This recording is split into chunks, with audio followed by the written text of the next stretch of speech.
Good day everyone, I am Rhean O, and today I will be explaining what is national security and social development. Have you guys have an idea what is national security and social development? Let's find out. National security. National security is a state or condition where our most cherished values and beliefs, our democratic way of life, our institutions of governance, and our unity, welfare, and well-being as nation and people are permanently protected and continuously enhanced by the La Salle University in the year 2011. This definition is one of the many definitions attributed to national security. So there are elements of national security. What are these?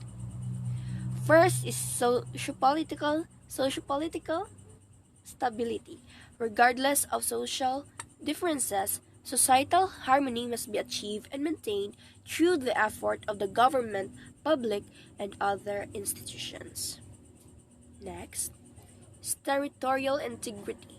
This refers to the permanent inviolability of our national territory and its effective control by the government and the state. Next is economic solidarity. Economic solidarity means economic equality must prevail, considering public interest, dignity, and labor's welfare. So it is mean that economic solidarity is like from the word solidarity, like equality na siya. Economic equality, solidarity. Solidarity like magpalig-on, like in that meaning. Next element is the ecological balance.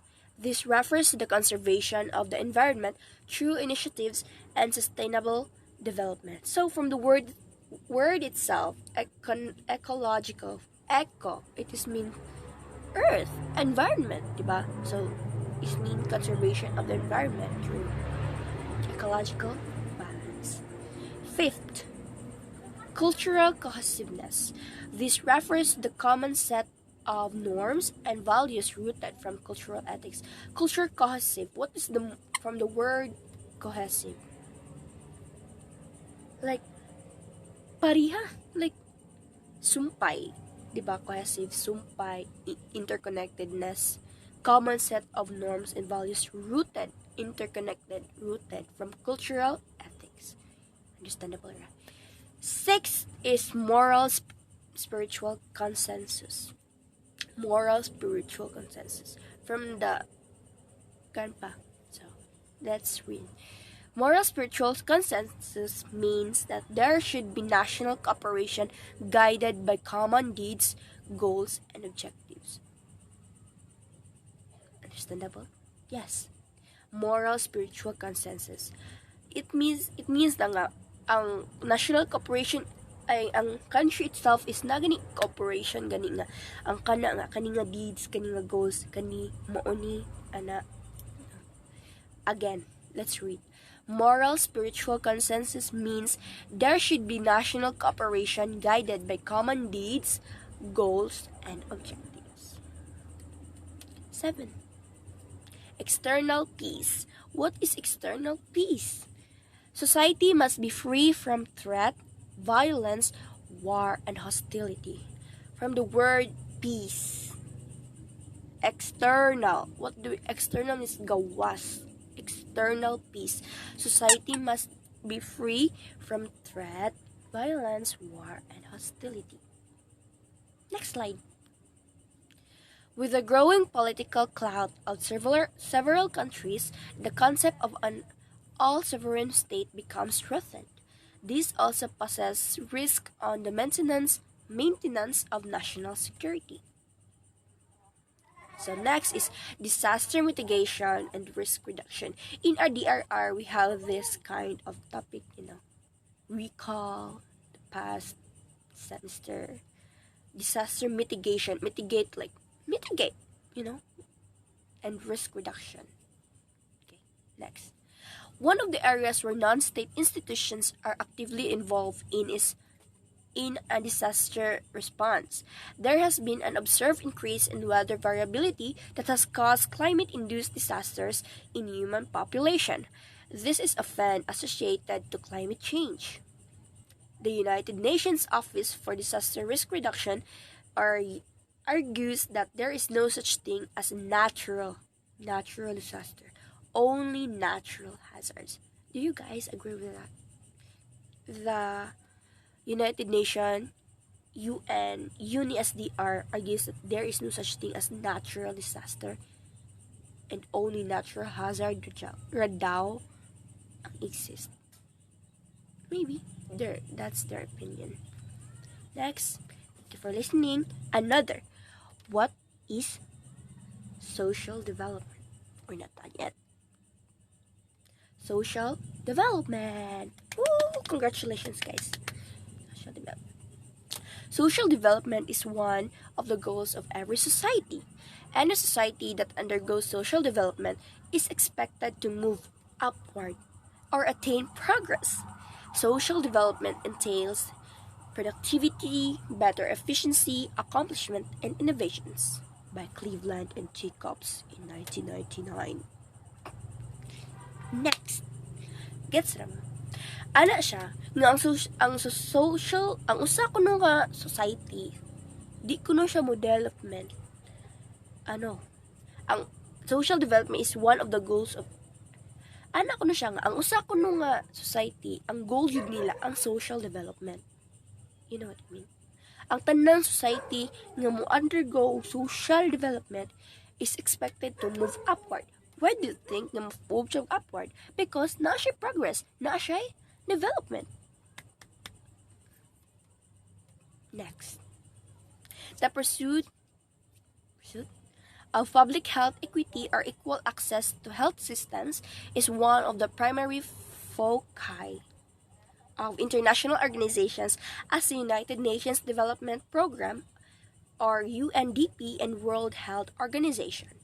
Human rights and social justice are the focus of organizations such as Amnesty International, Save the Children, and International Justice Mission. All of these examples highlight the clamor for social development. So, this organization that I stated na akong gi-state is mao kuno ni ang mga example sa usa ka social development. These are the organization like pundok nga magkuan og social development. Again, what are they? United Nations Development Program, World Health Organization or WHO, di ba mo na WHO, and ito Amnesty International, Save the Children, and International Justice Mission. So, mo na siya example og sa mga social development. On one hand, the government continues to search for different ways to achieve social development. On one hand, the government continues to search for different ways to achieve social development. On the other hand, non-state institutions also participate in promoting social development through their various initiatives. Ana kuno siya, ang government kuno kay continue gud ko siya search pangita o kanang lain-lain paagi to achieve social development. O same sa non-state institution mo o like private sectors or like that, mag-participate po sila og promoting social development through their various initiatives. Lain-lain nila nga paagi. Next, and advocacies, di ba? Mao ginailaha no kanang maghimo sila advocacy, nya maghimo sila pundok-pundok, nya mao na sa para dili sad biya sa tanan nga ang government to kaya mo palabo mo pa mo palago sa usa ka komunidad. Nagid ba ni mga NGOs, non-government organization units, di ba? Nga magkuan o mag-help sa society. Next, social development is a very long process that requires proper strategic planning and operational planning. This is not possible without the union of public, government, and other institutions, including non-state institutions that perform a great role not only in social development but also in terms of social empowerment. Gets mo? Again, ibisayan ako. I will be explaining it. No. Ang kanito na siya, social development ko na dili ko ni siya possible without kuno sa panagiusa union sa public mga tao. Sa ng public ng mga tao, government, gobyerno, nagkadain-laing institution. Ano sa mga institution?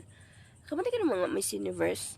You know guys, mga Miss Universe, yun, naman na sila mga advocacy, naman sila mga pundok, diba? Muna siya yung mga institutions, organization, including non-state institutions that perform a great role, not only in social development. Dili lang kuno na sila, kuan ilang kan sa social development, kundi mas kuan po na siya sa, dili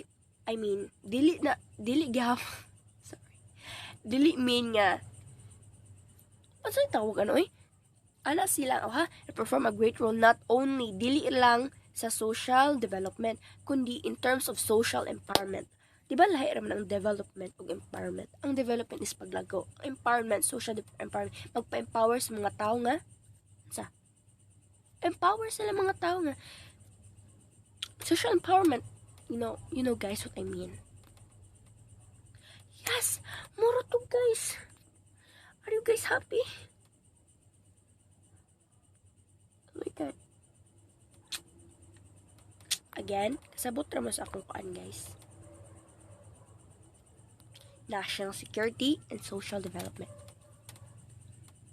Thank you.